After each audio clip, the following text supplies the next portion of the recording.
नमस्कार दोस्तों। फ्रेंड्स, आप सबको पता है कि इनकम टैक्स में एमसीक्यूज का वेटेज बहुत ज़्यादा हो गया है। पूरे टैक्सेशन के अंदर एमसीक्यूज इंस्टीट्यूट कंपलसरी बेसिस पे पूछ रहे हैं। तो सीए इंस्टीट्यूट ने जो बुकलेट दी हुई है एमसीक्यू के लिए, आज हम वो डिस्कस करने वाले हैं। इनकम टैक्स के सारे एमसीक्यूज डिस्कस करेंगे, उसके आंसर्स जो सॉल्यूशंस हैं उसको बहुत ही डिटेल में डिस्कस करते जाएंगे। तो सबसे पहले first MCQ, let's see what is given to us। Tax liability हमें मिस्टर सरल का, जिन्होंने 60 इयर्स अटेन किए हैं 1 अप्रैल 2001 में, इनका निकालना है। नाउ इंस्टीट्यूट का सीबीडीटी का एक क्लैरिफिकेशन आया हुआ है कि अगर कोई व्यक्ति 1 अप्रैल 2021 को 60 इयर्स अटेन करता है, तो भले ईयर पूरा होने के बाद वो अटेन कर रहा है 60 इयर्स, फिर भी उसको सीनियर सिटीजन का दर्जा दिया जाएगा। तो सीनियर सिटीजन वाला इसको अगर हम स्टेटस देते हैं तो 3 लाख तक इनको कोई टैक्स भरना नहीं है। इनकी टोटल इनकम 5,60,000 दी है, तो up to 3 lakh nothing. 3 lakh से 5 लाख जो 2 लाख होगा उस पर 5% विल बी 10,000। 5 लाख के ऊपर जो 60,000 होगा वो 60,000 पे 20%, that will be 12,000। So total will be 22,000। And we know इसमें 4% हेल्थ एंड एजुकेशन सेस लग जाएगा 880। So we will be getting 22,880 as answer. तो our answer is B, 22,880। I think it is clear. यहाँ पे मेन आपको ध्यान ये रखना है कि 1 अप्रैल 21 में अगर कोई 60 इयर्स पूरे करता है, 60 इयर्स अटेन करता है, तो उसको भी हमें 2021 के लिए सीनियर सिटीजन का स्टेटस दे देना है। तो 3 लाख तक कोई भी टैक्स लायबिलिटी अराइज नहीं होगी। आई think it is clear. Cooperative society का हमें टैक्स लायबिलिटी निकालना है और 90,000 का इनकम दिया हुआ है। कोऑपरेटिव सोसाइटी में पहले 10,000, उसमें कोई बेसिक एग्जम्पशन लिमिट नहीं है जैसे इंडिविजुअल के अंदर है। पहले 10,000 10% लगेगा रेट, तो 1,000 रुपया टैक्स आ जाएगा। उसके बाद 10,000 से 20,000 मतलब next 10,000 it will be 20%, 2,000। Then 20,000 के अबो अगर इनकम जाता है, you can see 90,000 is the income, 20,000 के अबो 70,000 गया, एक्सेस इनकम के ऊपर 30%, that will B 21,000। So total you will be getting 24,000। 4% health and education says you get 24,960. So your answer is D. Fine. तो ये rates याद रखने हैं कोऑपरेटिव सोसाइटी के लिए कि कोई स्लैब का या एक बेसिक एग्जम्पशन लिमिट नहीं है। पहले रुपए से ही उनको टैक्स लग रहा है, but that is in increasing manner. Now एक कंपनी का इंफॉर्मेशन दिया है, सदविचार लिमिटेड। इसका टर्नओवर जो है वो 450 करोड़ है 18-19 का। मतलब ये 30% रेट ऑफ टैक्स में फॉल होगी। 400 करोड़ से कम होता तो 25% में फॉल होता, बट 450 करोड़ है तो 30% में फॉल होंगे। और इनका 1 करोड़ से 10 करोड़ अगर इनकम है तो सरचार्ज 7% है।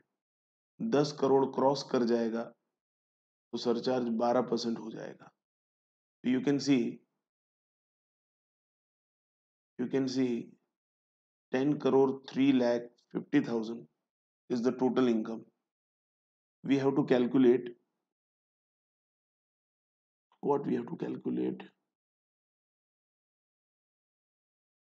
We have to calculate marginal relief available. Marginal relief निकालना है। तो मार्जिनल रिलीफ का कॉन्सेप्ट कहता है कि there can not be increase in tax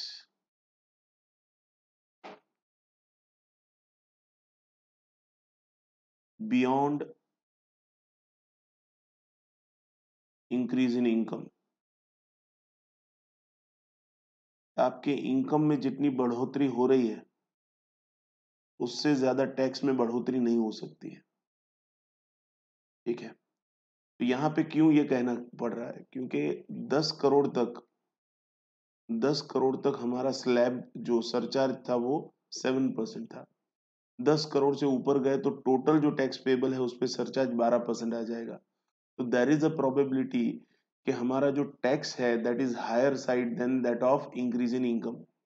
तो हमें चेक करना पड़ेगा, तो उसके लिए हमें क्या करना पड़ेगा, टैक्स हमें 10 करोड़ 3,50,000 पे पहले निकालना पड़ेगा। तो टैक्स का अमाउंट 30% के हिसाब से 10 करोड़ 3,50,000, 30% के हिसाब से इट विल बी 3,01,05,000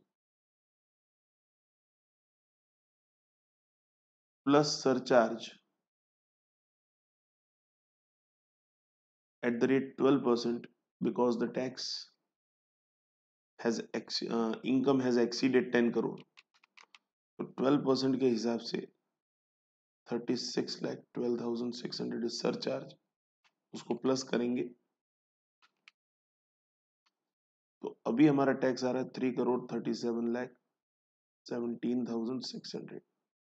यही अगर हमारा टैक्स 10 करोड़ की ही इनकम होती, 10 करोड़ 3 लाख पे नहीं जाते, तो टैक्स 30% के हिसाब से 3 करोड़ होता। सरचार्ज जो है वो 7% के हिसाब से 21 लाख होता।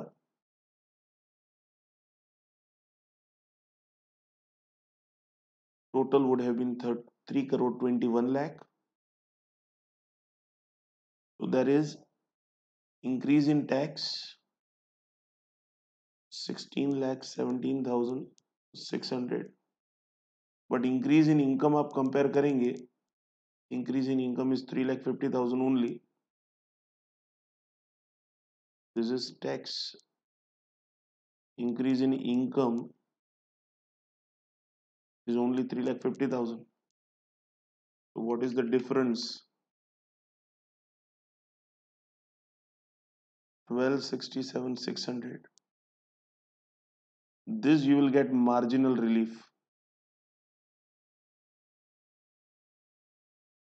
ये आपको मार्जिनल रिलीफ मिल जाएगा। तो आपका ये जो टैक्स लायबिलिटी है ओरिजिनल, इसके सामने ये अमाउंट आपको मार्जिनल रिलीफ मिल जाएगा।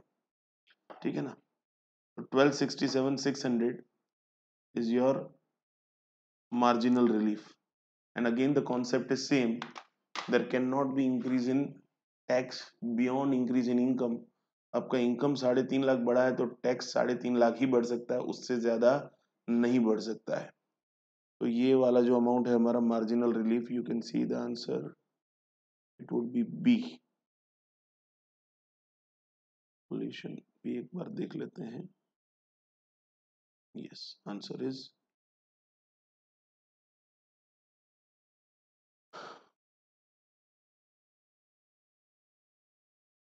फोर्थ क्वेश्चन, एलएलपी के ऊपर क्वेश्चन है। 1,01,00,000 again, now tax payable we have to calculate. तो टैक्स पेबल एलएलपी का फ्लैट 30%, तो टैक्स ऑन 1,01,00,000 टैक्स आएगा, उसके ऊपर सरचार्ज भी आएगा, surcharge at the rate 12%।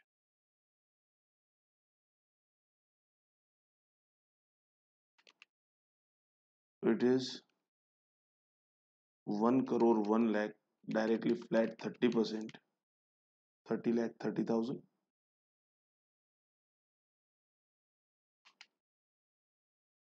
Surcharge total करके 33,93,600 ये टैक्स आपका। इसमें 1 करोड़ के ऊपर ये सरचार्ज आ गया है।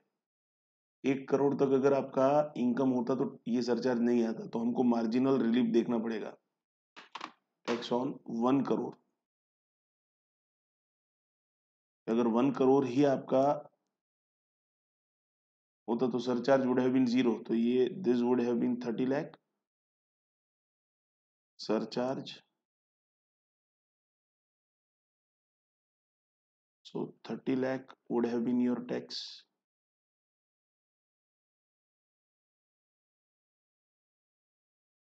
So increase in tax is 393,600. Increase in income is only 1 lakh. So there is marginal relief 293,600. Marginal relief आपका ये 290 इसमें से निकल जाएगा।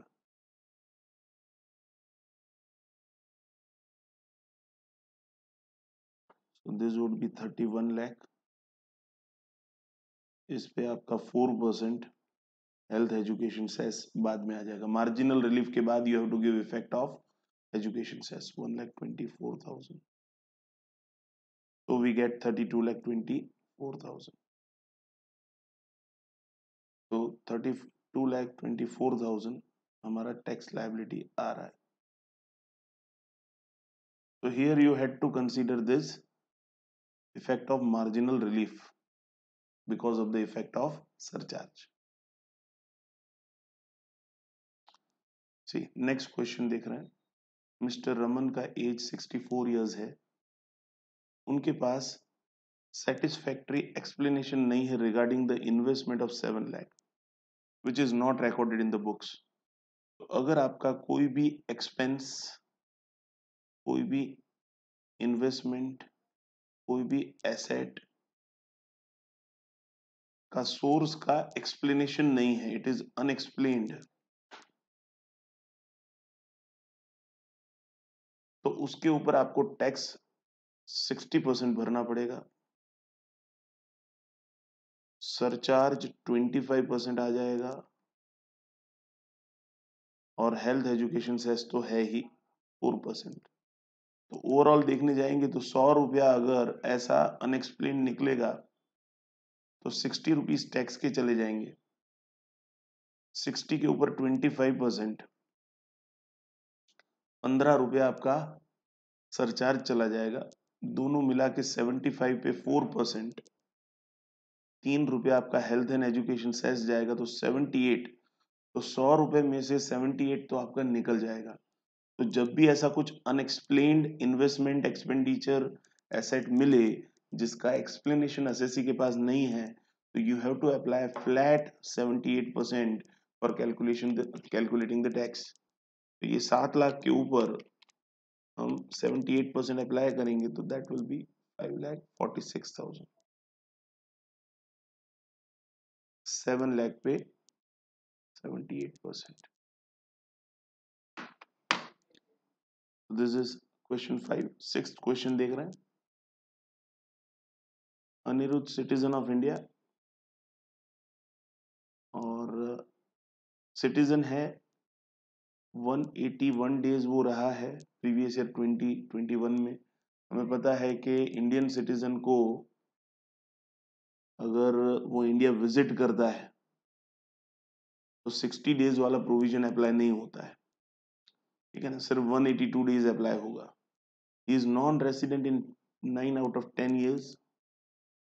He has stayed in India for 365 days in all 4 previous years and 420 days in 7 years। ठीक है, अभी देखो, अभी न्यू प्रोविजन जो एक आया हुआ है कि इंडियन सिटीजन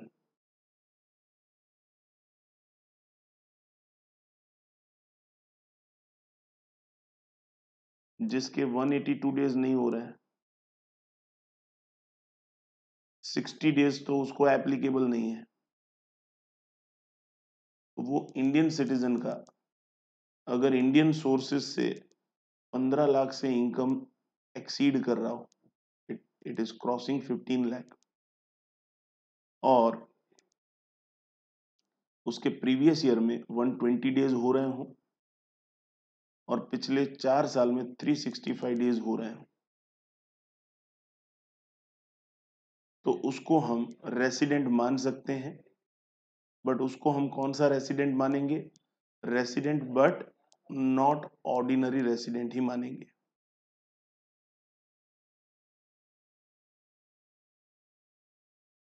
ठीक है, ये एक है तरीका।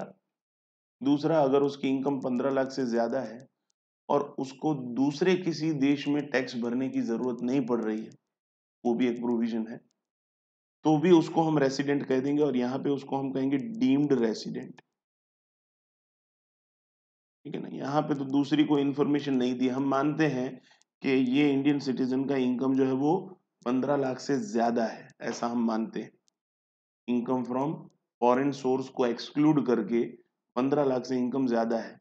तो प्रीवियस ईयर में आप देखो 181 डेज मतलब 120 डेज हो रहे हैं। पिछले 4 साल में देखो 365 डेज भी हो रहे हैं, मतलब ही is resident but not ordinary. ऐसे केस में हमको फर्दर ऑर्डिनरी रेसिडेंट चेक नहीं करना है, डायरेक्टली वो क्या बन जाएगा? और नॉट ऑर्डिनरी रेसिडेंट बन जाएगा। यहाँ पे आंसर होगा आपका ये क्वेश्चन नंबर 6 में, resident but not ordinary resident. 7th question देख रहे हैं। Mister Ajay found to be the owner of 2 gold chain, 2 gold chain है, मार्केट वैल्यू 1,45,000। इनके पास एक्सप्लेनेशन नहीं है। He could offer explanation only for 50,000। वैसे तो 2 गोल्ड चेन का वैल्यू जो है, 2 गोल्ड चेन का वैल्यू 2,90,000 होगा, but he is having explanation only for 50,000। So unexplained जो रह जाएगा वो 240 रह जाएगा। 240 का कोई एक्सप्लेनेशन नहीं है, तो इस पे हम 78% डायरेक्टली लगा देंगे और ये 78% लगाएंगे तो आई थिंक ये आ जाएगा आंसर। 240 पे 78%, तो 187,200 is the amount of tax payable on this unexplained amount। इतना लायबिलिटी हो जाएगा टैक्स भरने का। नेक्स्ट देखते हैं। Mister Ajay is recently qualified doctor. इन्होंने हॉस्पिटल ज्वाइन किया है दिल्ली में 1 जनवरी 21। टोटल इनकम इनका 3,40,000 हुआ है। एम्प्लॉयर ने ऐसा बोला है कि he can claim rebate under section 87A while filing return of income. उनके फादर को वो मिलते हैं, फादर टैक्स प्रोफेशनल हैं, to inquire what is rebate under section 87A। तो 87A का रीबेट आपको पता है कि ये सिर्फ रेसिडेंट इंडिविजुअल को मिलेगा जिसकी total income does not exceed 5 lakh during the previous year. And maximum कितना रिबेट मिलेगा? 12,500, जो फाइनल टैक्स लायबिलिटी के सामने एडजस्ट हो जाएगा। तो this is the condition of rebate under section 87A। देखो, what would have his father told him, तो हमें इसमें से सही स्टेटमेंट पकड़ना है। Individual who is resident in India and whose total income does not exceed 5 lakh is entitled. तो this point उनके फादर ने कहा होगा। Individual who is resident total income 3.5 lakh, ये उनके फादर ने नहीं कहा होगा। मैक्सिमम रिबेट 12,500 है, 5,000 नहीं है, तो ये भी उनके फादर ने नहीं कहा होगा। रिबेट एग्जम्पशन के रूप में नहीं मिलता है, वो टैक्स लायबिलिटी में से माइनस करके मिलता है, तो ये भी उनके फादर ने नहीं कहा होगा। रिबेट 12,500 है, this is correct. Rebate is available in the form of deduction from basic tax liability, this is also correct. तो पॉइंट नंबर 1, 5 एंड 6 ये उनके फादर ने कहा होगा। 1, 5 एंड 6 इनके फादर ने कहा होगा। ठीक है ना। देखो next, Raman citizen of India was employed in Hindustan Lever, 27 सितंबर रिजाइन किया है, सैलरी इनको मिला है 40,000 पर month from 1 April to 27 September. फिर वो भारत छोड़ के जा रहे हैं दुबई 1 अक्टूबर, first time he is living India. ठीक है, first time he is living India. तो पहले तो उनका स्टे देख लेते हैं। वे प्रीवियस ईयर 2021 में what is his stay in India. पहली बार गए हैं अप्रैल में, जब ईयर की शुरुआत हुई तो वो भारत में ही होंगे, मई में भी भारत में ही होंगे, जून में भी भारत में ही होंगे, क्योंकि वो भारत छोड़ के पहली बार ही गए हैं। अगस्त में भी भारत, सितंबर में भी पूरा सितंबर भारत में, अक्टूबर में 1 तारीख को गए हैं। The day individual leaves India should also be included as stay in India. जिस दिन आप भारत छोड़ के जाते हैं उसको भी हमें स्टे में इंक्लूड करना है। तो ये स्टे अगर देखेंगे तो 184 डेज का हो जाता है। तो सेक्शन 6(1) की कंडीशन 182 डेज वाली पूरी हो जाती है। तो ही is resident of India and first time वो भारत छोड़ के गए हैं। तो पिछले 7 साल में 730 दिन का स्टे होगा। पिछले 10 साल में 2 बार वो रेसिडेंट रहे होंगे, मतलब एडिशनल कंडीशन भी फुलफिल हो रही होगी। So this person becomes ordinary resident. And for ordinary resident we know global income is taxable whether income is accrued in India or not, whether income is received in India or not. If the assessee is ordinary resident, global income is taxable. तो देखो, Dubai से भी salary मिल रही है, अक्टूबर से दिसंबर की salary Dubai में credit हो रही है, और जनवरी से मार्च की सैलरी जो है वो मुंबई में क्रेडिट हो रही है। बट हमें पता है कि इंडिया की इनकम हो, दुबई की इनकम हो, उनका पूरा का पूरा टैक्सेबिलिटी आ जाएगा। So he is liable to tax in respect of income received in India as well as Dubai. कहीं पे भी उसको इनकम मिली हो उसको भारत में टैक्स भरना है, whether he has received income in India or whether he has received income in Dubai, that does not make any difference because he is ordinary resident, और ऑर्डिनरी रेसिडेंट के लिए ग्लोबल इनकम इज टैक्सेबल। ठीक है ना। This is 9th question. Let's take 10th question.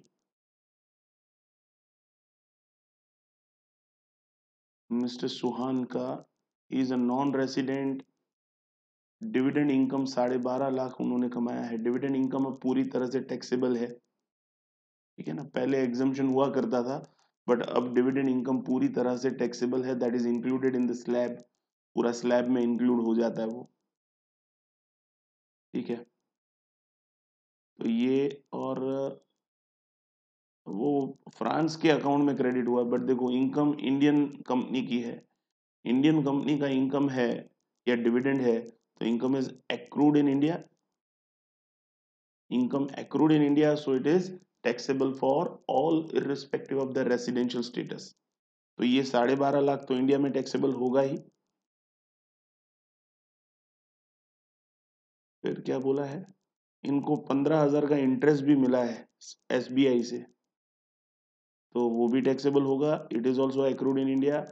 भले वो non resident है, but India में अगर एक्रू होगा इनकम तो that is taxable irrespective of his residential status. 1265। और ये जो इंटरेस्ट का इनकम है, इंटरेस्ट के लिए हमको पता है, interest on saving bank account के लिए वी गेट टीटीए, 80 टीटीए मिलता है अपने को, 10,000 का टीटीए का डिडक्शन मिलेगा। तो 12,55,000 फाइनल इनकम, 1255 क्वेश्चन नंबर 10 में। ठीक है ना।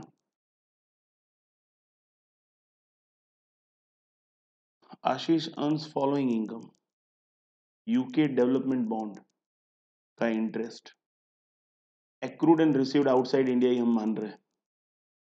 अच्छा, 1/4 का दिया हुआ है, 1/4 इज रिसीव्ड इन इंडिया, तो 4 लाख का 1/4, 1 लाख भारत में रिसीव किया है। Capital gain on sale of building located in India, ये तो पूरा एक्रूड इन इंडिया है, this is fully taxable in India. Ashish is resident but not ordinary resident, तो नॉट ऑर्डिनरी रेसिडेंट अगर है तो देखो एक्रूड इन इंडिया तो पूरा टैक्सेबल है, रिसीव्ड जो 1 लाख है वो भी पूरा भारत में टैक्सेबल है, जो रिसीव्ड आउटसाइड इंडिया है, एक्रूड आउटसाइड इंडिया है, वो टैक्सेबल नहीं होगा नॉट ऑर्डिनरी रेसिडेंट के लिए, तो ये 6 लाख और 1 लाख टैक्सेबल होगा, 7 lakh will be taxable for आशीष।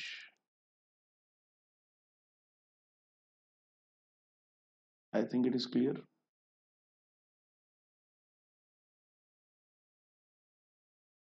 देखो सुमित इंडियन सिटीजन है, member of the crew of the ship है, फॉरेन बाउंड शिप है, ठीक है, और वो डिपार्ट हो रहा है 25 अप्रैल को। हमें उनका रेसिडेंशियल स्टेटस निकालना है। 4 साल का स्टे 365 डेज, 7 साल का स्टे 730 डेज दिया हुआ है, ठीक है। और देखो वो लास्ट 2 साल से रेसिडेंट की तरह जो है रिटर्न भी फाइल कर रहे हैं। अब देखो जो member of crew of ship है, member of crew of ship,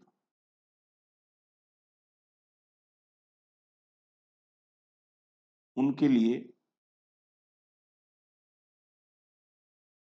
60 days का कंडीशन नहीं है, ये है ही नहीं, ठीक है, सिर्फ 182 डेज का कंडीशन है।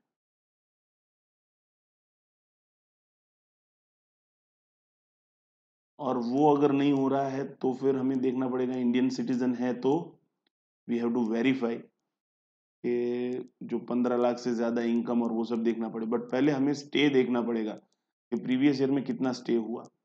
अब member of crew of the ship की जब हम स्टे गिन रहे हैं, तो जब वो शिप में साइन इन करते हैं, एंटर होते हैं, और शिप से जब साइन ऑफ होते हैं, शिप से एग्जिट होते हैं, ये दोनों दिनों को इज नॉट इन इंडिया ऐसा माना जाएगा, नॉट इन इंडिया। नॉर्मली हमारा क्या मानना होता है, the day he enters India, the day he leaves India, both should be included as stay in India, but member of the crew of the ship के लिए when he sign in, when he sign off, दोनों ही दिन को हमें India में वो नहीं है ऐसा मानना है, ठीक है। देखो 25 अप्रैल वो एंटर हुए शिप में, तो अप्रैल के महीने में 24 दिन ही वो है ऐसा माने, 25 तारीख से वो भारत में नहीं है ऐसा माने, फिर अक्टूबर में वो साइन ऑफ करके फिर से भारत में आ जा रहे हैं, तो मई से लेके सितंबर तक तो वो भारत में है ही नहीं। अक्टूबर में भी कौन से डेट को, 24 तारीख को भी वो भारत में नहीं है ऐसा मानना है, मतलब बाकी के दिन 31 माइनस 24 वो भारत में है 7 दिन, फिर नवंबर भारत में ही है, दिसंबर भारत में ही है ऐसा मान रहे हैं हम, जनवरी भारत में ही है, फरवरी वो भारत में ही है, मार्च वो भारत में ही है। ये हम पूरा स्टे निकाल लेंगे उनका, 24 plus 7 plus 30 plus 31 plus 31, it is exactly 182 days. तो 6-1 वाली condition fulfilled, basic condition fulfilled, additional condition 7 साल में 730 डेज, और 10 साल में 2 बार रेसिडेंट वो पूरा हो रहा है, देखो 730 डेज भी है और 10 साल में 2 बार रेसिडेंट भी है, तो all the conditions are fulfilled, so he is resident and ordinary resident, you can see ordinary resident।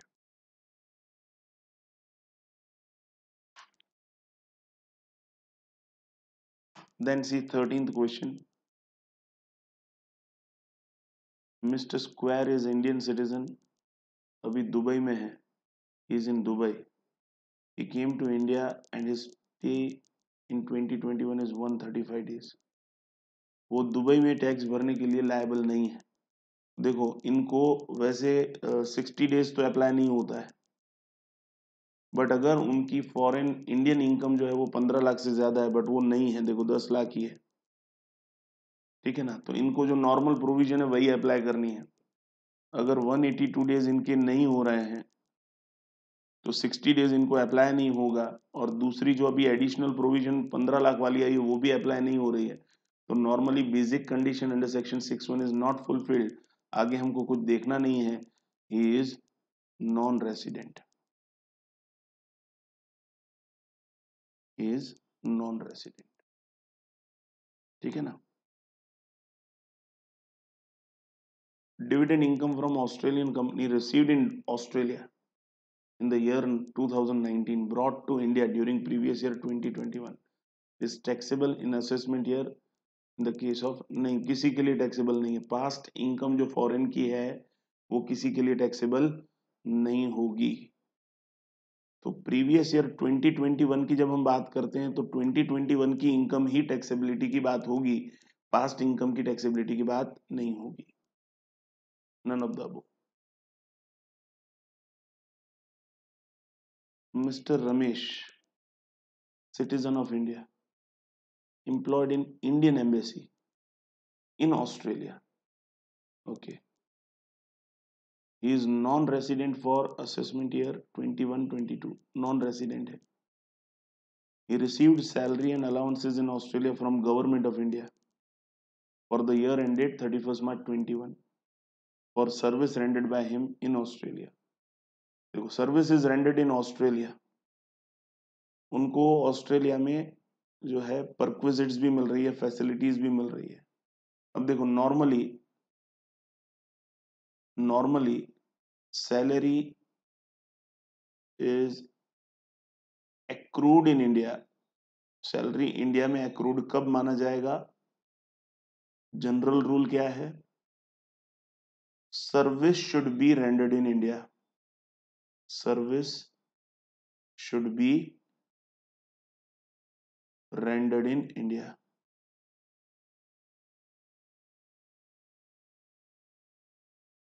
If service is rendered in India, salary is accrued in India. But इसका एक एक्सेप्शन है कि even if service is rendered outside India, salary is accrued in India. What is the exception? Exception है citizen of India को salary का payment कर रहे हैं government of India. Government of India is making payment of salary to citizen of India. ये situation के अंदर even if service is rendered outside India, salary shall be deemed to accrued in India and taxable in India.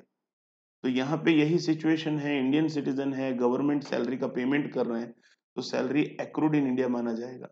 तो देखो यहाँ पे salary तो taxable हो जाएगा इंडिया में, बट जो फॉरेन में ओवरसीज में अलाउंसेस मिलते हैं, फैसिलिटीज मिलती हैं, वहां का खर्चा चुकाने के लिए वो अलाउंसेस, वो परक्विजिट पूरी तरह से एग्जम्प्ट है, टैक्स फ्री है. So salary is taxable but allowances and perquisites are exempt. तो which will be the correct answer? देखो ये नॉट टैक्सेबल वाला गलत है, पूरा टैक्सेबल वाला भी गलत है. Salary received is taxable but allowances are exempt. तो C is correct. Answer is C. ठीक है ना. Next is Mr Nishant is not ordinary resident for previous year 1920 and ordinary resident for 2021. तो 1920 में he was not ordinary resident and 2021 में he is ordinary resident. एक property Canada की जिसकी income 1,00,000 1920 में अर्न की हुई है, तो 1920 में तो वो नॉट ऑर्डिनरी रेसिडेंट है. और नॉट ऑर्डिनरी रेसिडेंट के लिए income accrued received outside India not taxable, तो ये 1 लाख नॉट टैक्सेबल होगा इन 1920। फिर ये 1 लाख प्रॉपर्टी का जो इनकम है ये रेमिटेड इन 2021, वहां से भिजवाया, रिसीव हो गया, एक्रू हो गया 1920 में, नाउ ही हैज रेमिटेड इन 2021, वो भिजवाया income. Remittance is not taxable at all, remittance का कोई रोल ही नहीं है। इनकम वहां पे अर्न हुई, यहाँ पे भिजवाई, उसकी टैक्सेबिलिटी अराइज नहीं होती है। तो ये 2021 में भी नॉट टैक्सेबल होगा, रेमिटेंस इज नॉट टैक्सेबल। ठीक है ना। सो यहाँ पे आंसर होगा, हमें पूछा है कि रेंट टैक्सेबल कौन से ईयर में होगा, तो हमें बताना टैक्सेबल ही नहीं होगा। No, such rent is not taxable either during previous year 1920 और during previous year 2021, in both the years it is not taxable. Okay, देखो 17th क्वेश्चन में हमें 3 लोगों की इंफॉर्मेशन दी है, 3 में से कौन नॉन रेसिडेंट की कैटेगरी में आएंगे वो हमको बताना है। देखो मिस्टर जॉय इटालियन डिजाइनर है, भारत विजिट करने आए हैं 3 सितंबर से 15 दिसंबर, you can see more than 60 days का स्टे तो हो रहा है।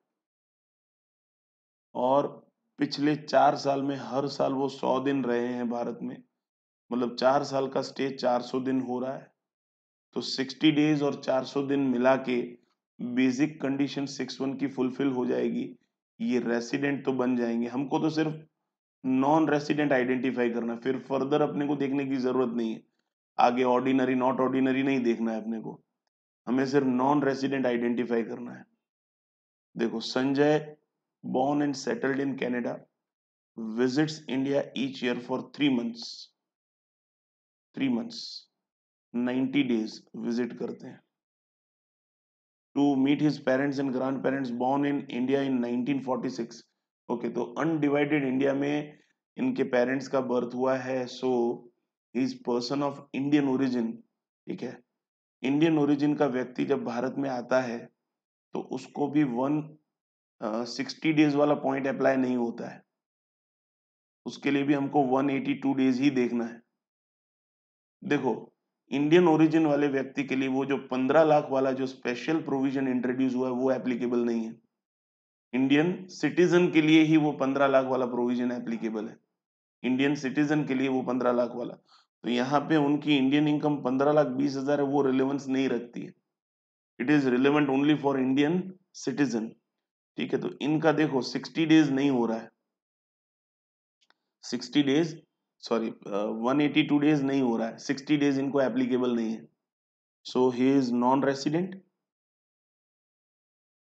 इनको 60 डेज वाला प्रोविजन एप्लीकेबल नहीं है, सिर्फ हमको 182 डेज देखना है, और नया वाला प्रोविजन भी इनको अप्लाई नहीं हो रहा है, तो 182 डेज नहीं हो रहे हैं, so he becomes non resident. Mr Chang Korean scientist left India, तो वो कुछ समय से भारत में थे, for his fix employment there, he stayed in India for study and research from 1 जनवरी 16 to 1 जुलाई 20। ओके, तो 2016 से वो भारत में ही है। देखो अप्रैल से लेके जुलाई अगर जून गिनते हैं तो करंट ईयर में 60 डेज तो हो ही गए उनके, और 2016 से वो भारत में थे, तो 4 साल का स्टे 365 दिन भी होना ही है, मतलब मिस्टर चैंग का जो बेसिक कंडीशन है 6(1) का वो फुलफिल हो जा रहा है, मतलब ही बिकम्स रेसिडेंट। ठीक है ना। तो यहाँ पे देखो mister Joy and mister Chang is resident but mister Sanjay is non resident, तो सिर्फ एक मिस्टर संजय ही क्वालिफाई हो रहे हैं नॉन रेसिडेंट। तो 17 में answer is be, yes.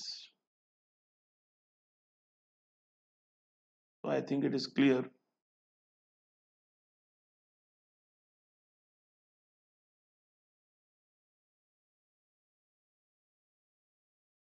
18th question देख रहे हैं, देखो, which of the following income would be exempt in the hands of Sikkimese individual. तो सिक्किमीज इंडिविजुअल को सिक्किम में कोई इनकम अराइज होती है वो एग्जम्प्ट है, एज वेल एज कोई इंटरेस्ट की इनकम है, डिविडेंड की इनकम है, दैट इज ऑल्सो एग्जम्प्ट। देखो, income from any source in state of Sikkim, income dividend के माध्यम से, इंटरेस्ट के माध्यम से, ये सब एग्जम्प्ट है, this all are exempt to the Sikkimese individual. तो answer would be all of above.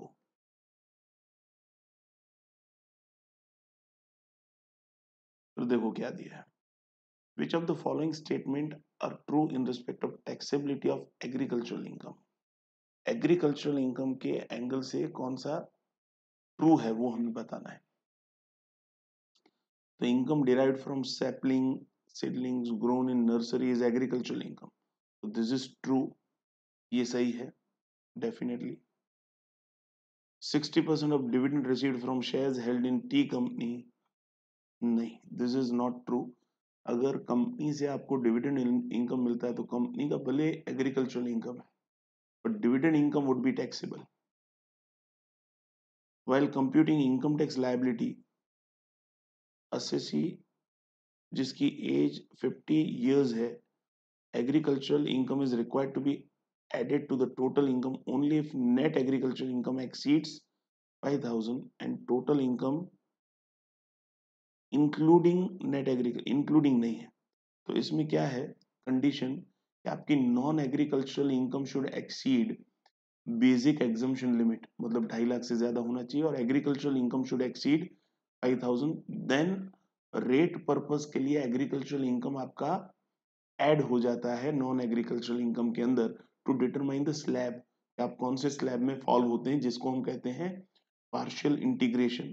तो ये जो स्टेटमेंट है यहाँ पे ये गलत है, इंक्लूडिंग नेट एग्रीकल्चरल नहीं देखना है, नॉन एग्रीकल्चरल इनकम ही सिर्फ हमें देखना है। Well computing tax liability, again वही बात है, देखो ये 5,000 एक्सक्लूडिंग, ओके, तो दिस स्टेटमेंट इज करेक्ट। तो दो स्टेटमेंट करेक्ट आए हैं, 1 and 4, 1 and 4 is given in answer C, तो 19th में हमको आंसर मिल रहा है सी।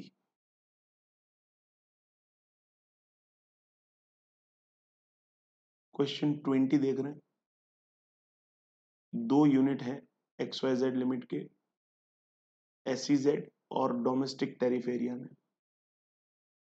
Unit in SEZ was set up on 12th March 2012, और मतलब मोर देन 8 years हो चुके हैं, 8 साल से ज्यादा हो चुके हैं। और SEZ यूनिट में जो भी एक्सपोर्ट होता है वो एक्सपोर्ट के प्रॉफिट का पहले 5 साल 100% एग्जम्प्ट और दूसरे 5 साल 50% एग्जम्प्ट हो जाएगा।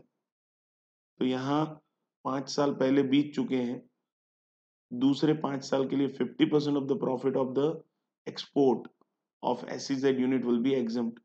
हमें एक्सपोर्ट के रिलेटेड प्रॉफिट निकालना है SEZ यूनिट का।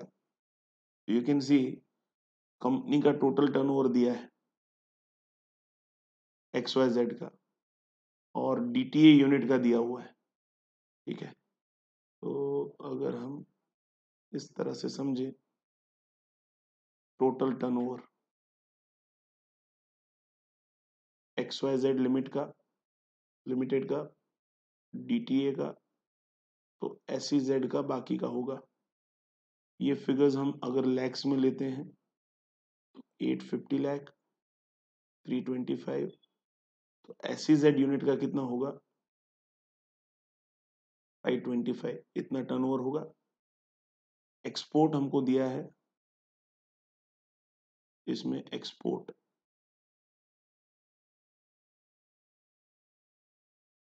DTA का और SEZ का 125 DTA का, और इसका 250,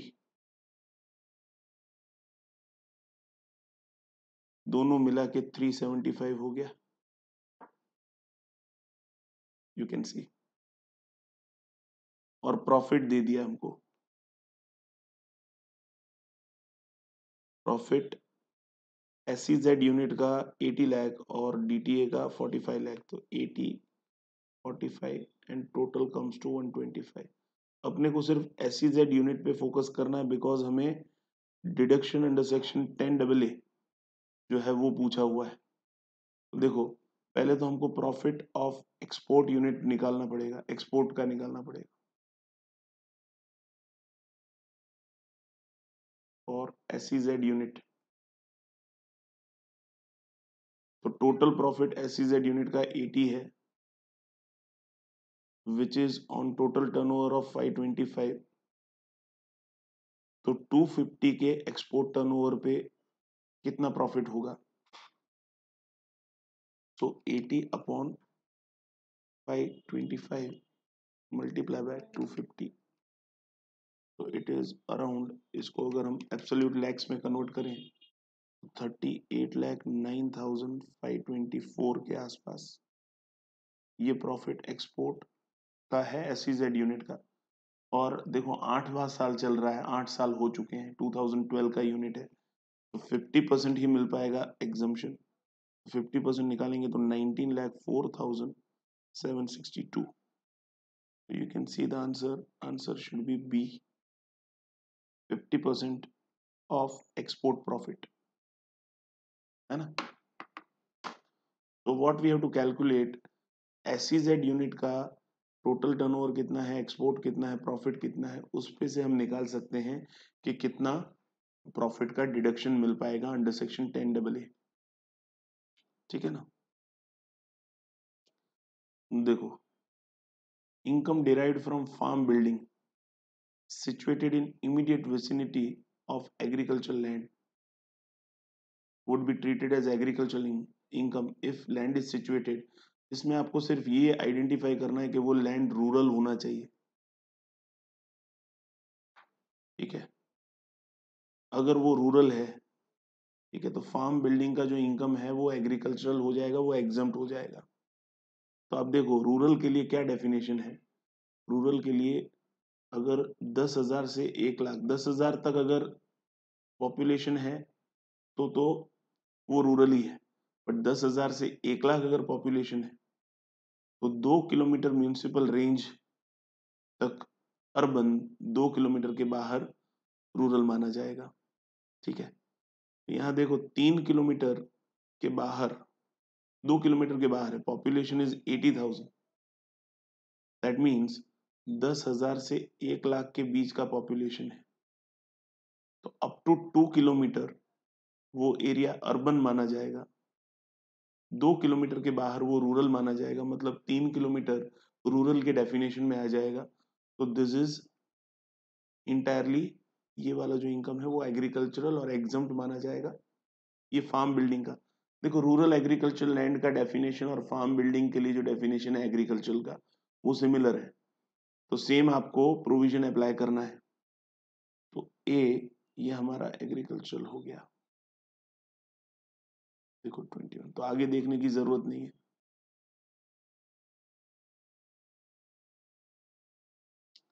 अभी देखो 22nd question. Anirudh new Delhi में रहते हैं, बेसिक सैलरी 10,000 पर मंथ, मतलब पूरे साल का बेसिक जो है वो 1,20,000। DA 6,000 है, पूरे साल का DA 72,000।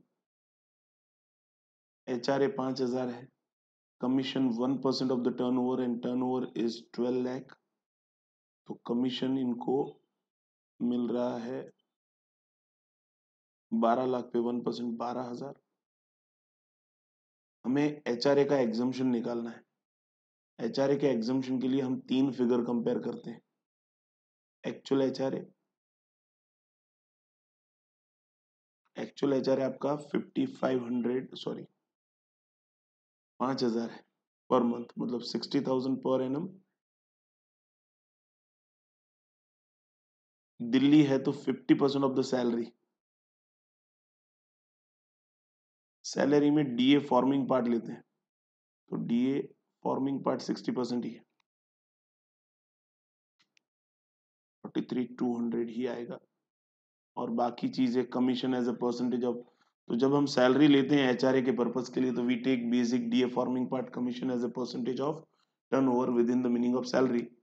ये 120 प्लस 43,200 प्लस 12,000, 175,200 का 50% आप ले लेंगे 87,600।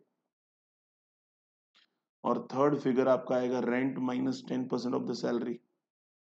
तो rent paid in excess of 10% of the salary, तो रेंट आपने पे किया 5,500 इंटू 12, 66,000, और 10% ऑफ द सैलरी 17,520, तो 17,520 माइनस करके 48,480।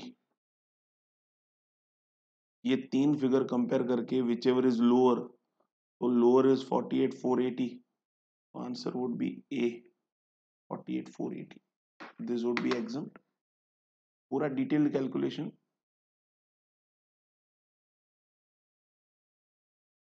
ठीक है।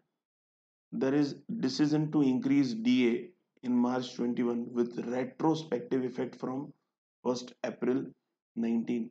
We can say this is arrears of salary.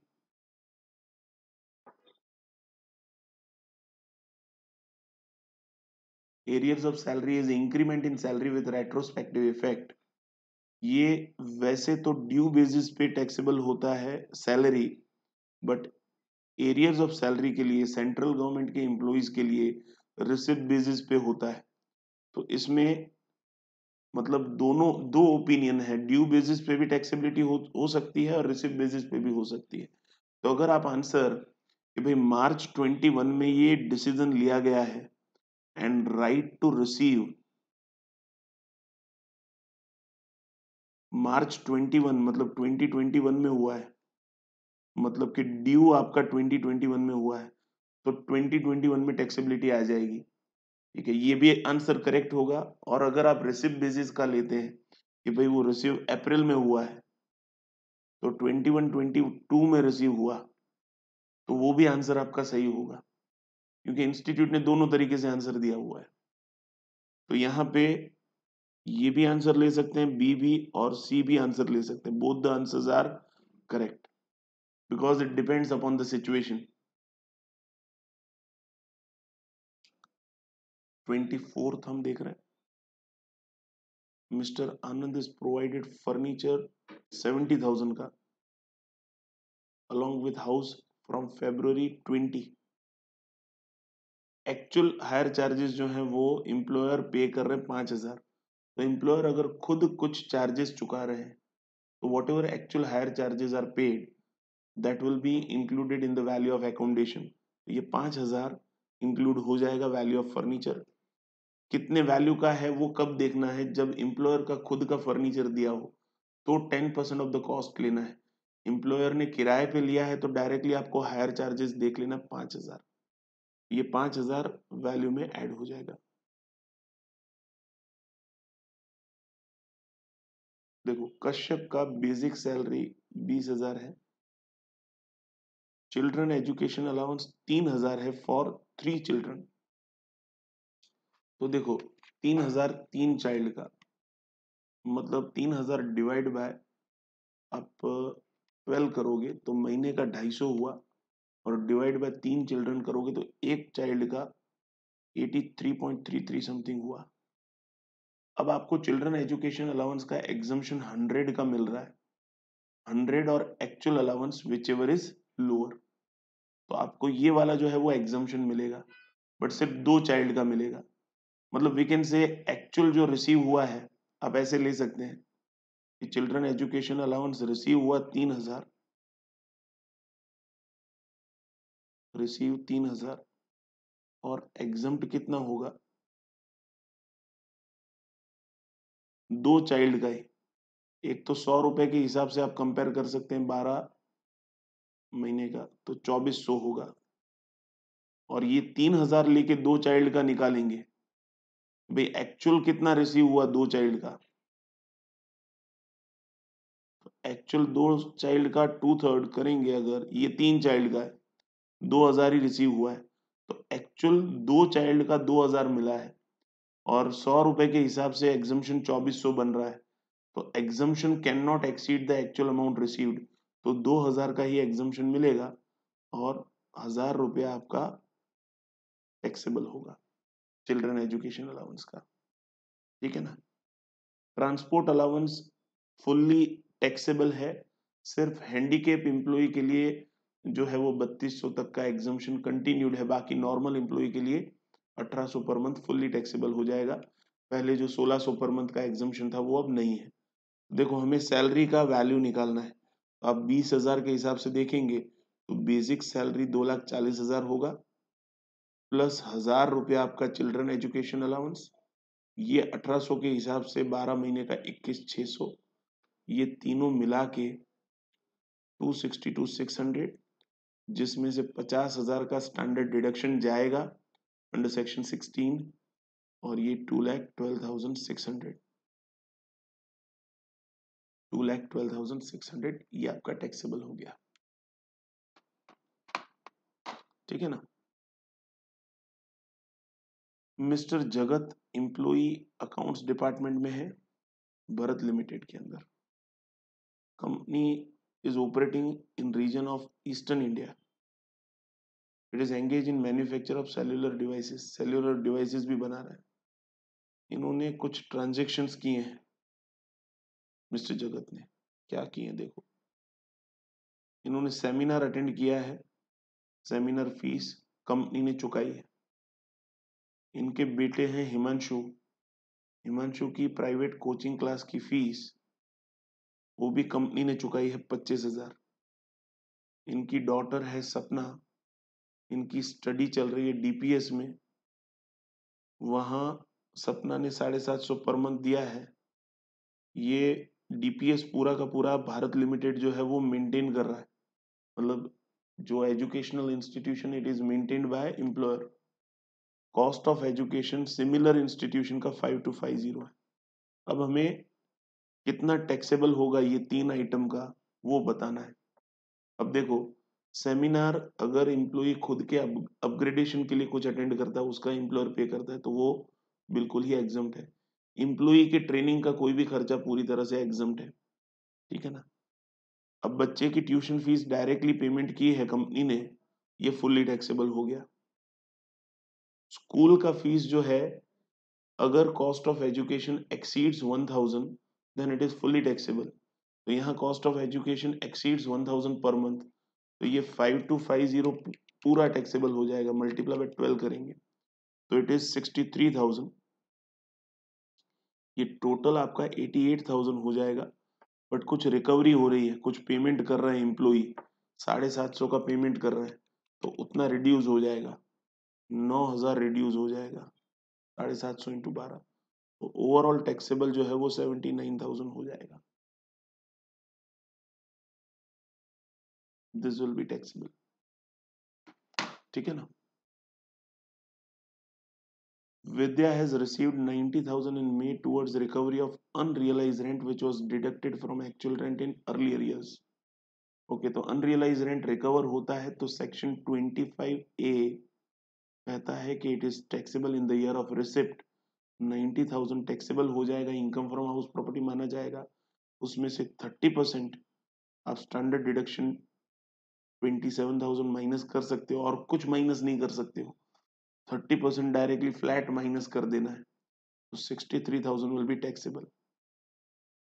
ये जो बीच में खर्चा किया लीगल एक्सपेंस वगैरह ये कुछ माइनस नहीं होगा, 30% ही सिर्फ माइनस हो सकता है। Answer is B. गणेश और राजेश को ओनर हैं सेल्फ ऑक्यूपाइड प्रॉपर्टी के, 50% शेयर है।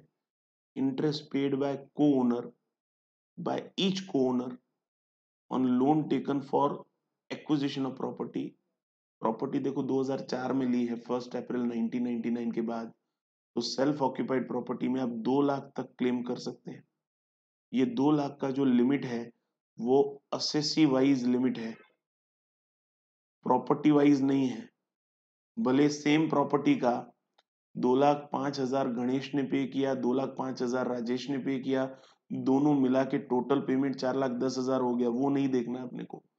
हमें देखना है कि गणेश को 2 लाख का एग्जम्पशन मिलेगा, डिडक्शन मिलेगा, और राजेश को भी 2 लाख का मिलेगा। दोनों को इंडिविजुअली 2-2 लाख का डिडक्शन मिल सकता है। Assessee wise maximum limit 2 lakh claim कर सकते हैं। Answer is 2 lakh.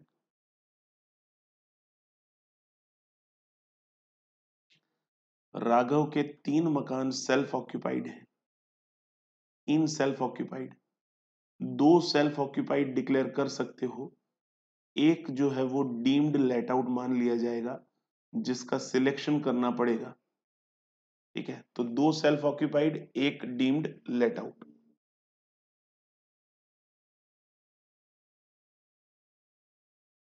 Two houses would be self-occupied and other house would be deemed let out. This B is the correct answer. ठीक है ना। फिर देखो ये प्रोविजन बिजनेस एंड प्रोफेशन की है।